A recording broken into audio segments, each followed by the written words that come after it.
Nah, coba perhatikan di gambar ini ya. Di sini ada anak-anak ya. Nah, mereka sedang berbicara nih. Apa katanya ya? Qada secara bahasa artinya adalah hukum, keputusan, ketetapan, kehendak. Nah, sedangkan qadar secara bahasa artinya kepastian, ukuran, kekuasaan, perwujudan, dan kehendak.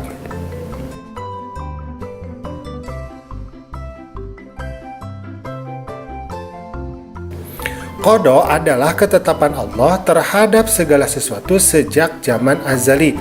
Nah, zaman azali itu ialah zaman ketika segala sesuatu belum tercipta. Jadi hanya ada Allah saja ya.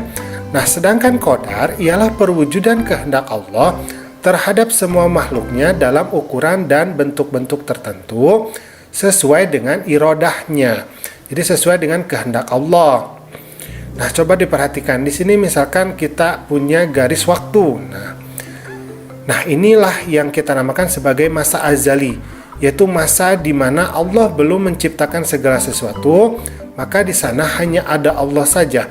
Maka pada saat masa azali ini Allah menetapkan segala hal yang berkaitan dengan makhluknya. Nah, inilah yang kita namakan sebagai qada. Contoh, misalkan si A itu akan dilahirkan dari ibu yang bernama B, kemudian ayah yang bernama C, kemudian si A akan memiliki rambut berwarna hitam misalkan. Nah, inilah yang kita namakan sebagai qada. Tetapi dalam perjalanannya, ketika segala hal itu mulai terjadi, maka manusia itu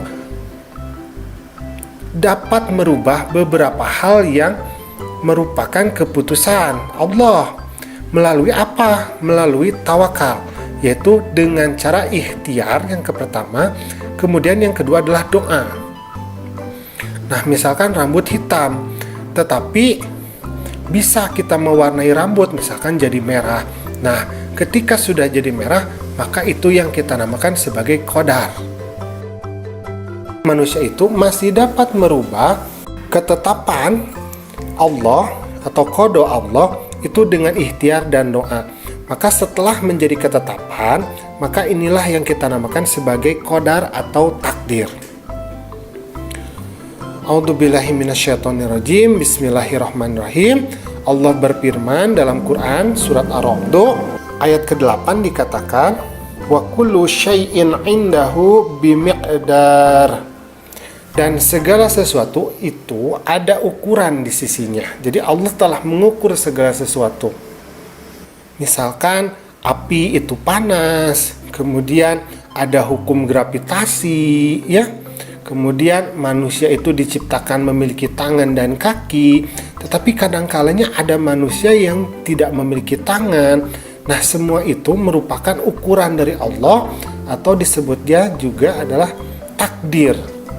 Nah, takdir ini baru dapat diketahui oleh manusia setelah terjadinya sebuah kenyataan atau peristiwa. Nah, maka kesimpulannya adalah bahwa qada ini merupakan ketetapan Allah, tetapi ketetapan Allah itu masih bisa berubah melalui ikhtiar dan doa. Nah, ketika ketetapan tersebut terjadi, maka inilah yang kita namakan sebagai qadar. Gitu, paham ya? Atau takdir.